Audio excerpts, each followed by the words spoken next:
Wednesday, it's now 1:29 p.m. Uy, ang ingay mo naman.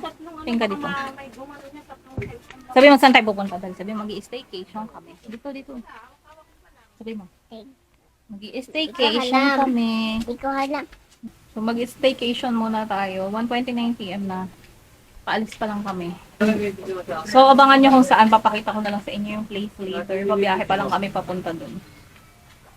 So, eto nga, babiyahe na kami papunta sa Casa S. Ocampo. Malapit lang yan sa amin, dito lang yan sa Pasita Complex, San Pedro, Laguna. Taga rito lang kami sa Muntinlupa, kaya malapit lang yan sa amin. So, kung mag-jeep kami, isang sakay lang. So, eto nga pala is bungalow type na merong mini pool. Mga 3 to 4 feet lang yung pool nila. And eto, malaki yung loob niya. Meron siyang 4 rooms. Kompleto na rin sa gamit. May rep, may rice cooker, may lutuan, may microwave oven, and everything. So, goods nga to per 15 to 20 packs. 8,000 pesos to for 21 hours stay. Meron siyang 3 bathroom and dress room. For the full house tour and pool tour, check nyo na lang sa aking Facebook page, Spellan, para makita nyo yung kabuuan netong place. Air condition lahat yung 4 na rooms niya. Okay na nga to for family bonding, celebration, ayan. And may mini pool din to enjoy.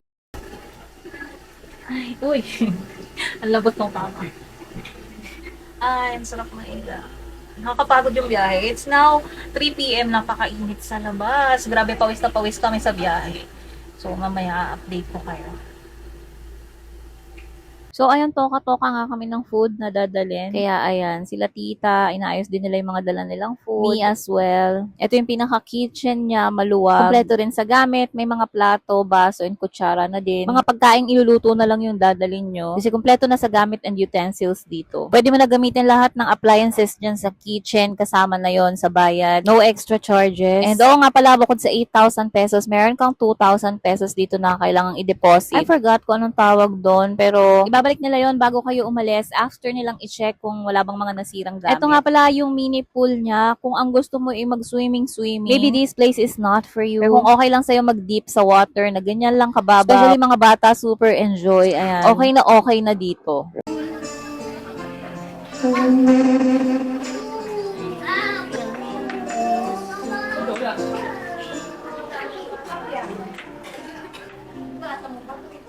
Mga punong abala sa pagluluto.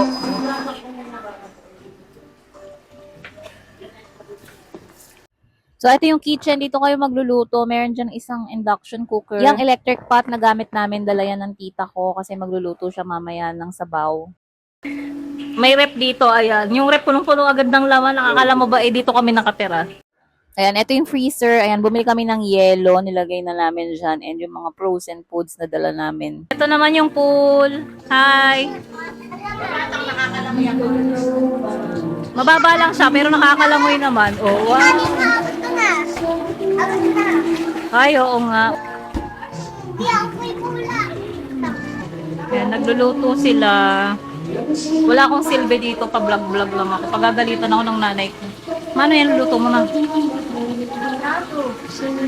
Wow, ako maghalo. Ang perfect ng place na to for a family, for a barkada. Though mababa nga lang yung pool, pero okay na rin siya. Since summer ngayon, sobrang init. Ang sarap talaga magbabad sa tubig. I forgot to mention, sa room 1, nandun yung TV. Meron din dong speaker. Pwede kayong mag-video okay doon. Pero especially kung weekdays, hanggang 10 p.m. lang pwedeng mag-video okay. Mura na to mga beshi for 8,000 pesos. 21 hours stay na, and 15 to 20 packs ang kaya. And malapit nga lang to kung taga rito ka sa Muntinlupa or San Pedro, Laguna. Ganito talaga yung mga hinahanap ko, yung malapit lang at hindi mo kailangang lumayo. Ayan, panoorin nyo muna kaming magkagulo dyan sa kusina.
Anong oras na?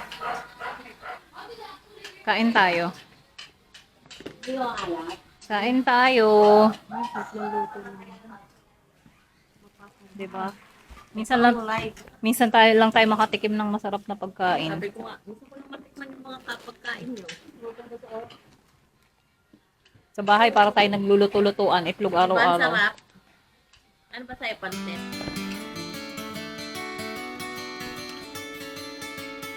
Kain tayo. This is Miss Hato.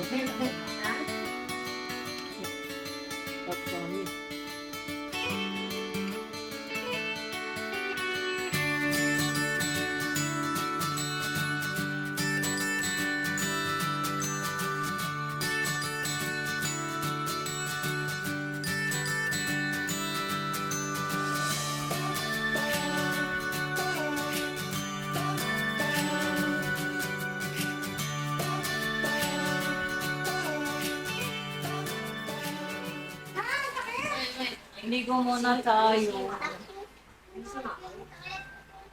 Ligo tayo.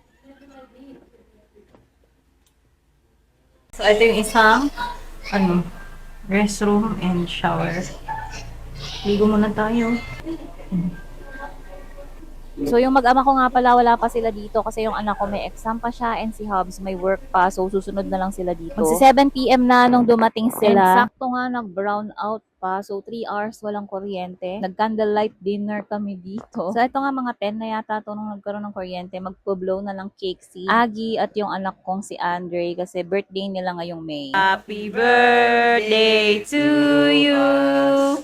Happy birthday to you. Asawa kong gandang-ganda sa katawan niya.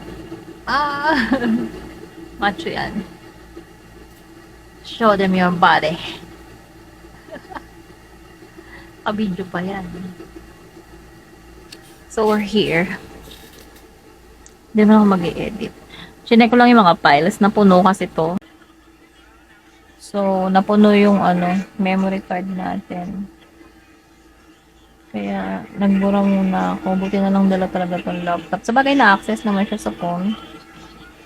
For me, mas easier lang kapag dito sa laptop. So, okay na, I think. Okay na. Nakapagbura na ako. So, let's see kung makakapag-record na tayo ng mahaba. Kasi kanina, hindi makapag-record ng mahaba. Napuputol kasi nga, puno na pala yung memory natin. So, shutdown ko na to. Gusto ko na rin munang umidlip muna. Ayan, ang aking mag-ama. Ayun, ang anak ko. Hindi naman natutulog yan. Kamusta yung exam kanina? Relax, relax. Kaya kay Dede. Ano pa? Ilan na lang ako nagyan. Dami na siguro. Ano pa?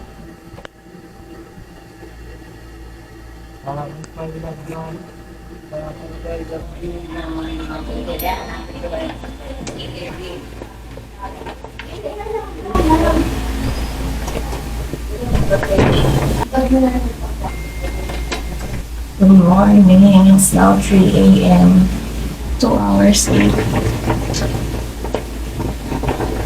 Sakit yung ulo ko.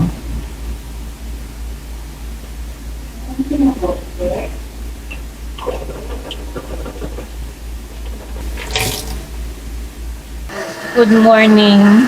We have lugaw here. And boiled egg.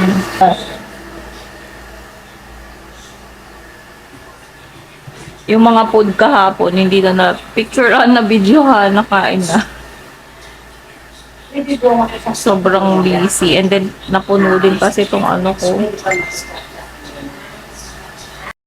So, mga 3 a.m. nga lang yan, maaga yung pasok ni Hobbs. Yes, dito lang siya natulog, papasok pa rin siya sa work. Kaya maaga na rin akong gumising. Inaatake ako ng migraine, kaya ayan, kakain lang muna ako ng tinapay, pero mamaya sasabayan ko siya sa breakfast. Lalaman ko lang yung tiyan ko para makainom ako ng gamot.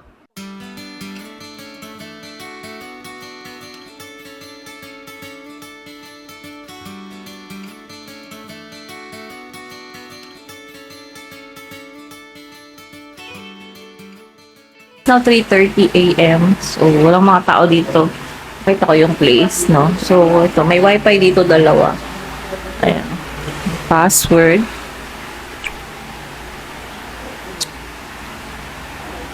Ito yung pinaka parang sala. May sopa dyan. Actually, malaki. Pwede pa mahiga.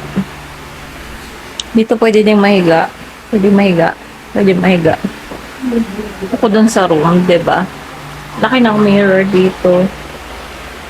Naantok pa ako. Ang sakit ng ulo ko. Tulog sila dun sa room. Ayan, dito yung room 1, room 2, room 3 and 4. So, medyo mahaba na tong vlog na to, guys. Abangan nyo yung part 2. So, yung the next day stay namin. So, see you!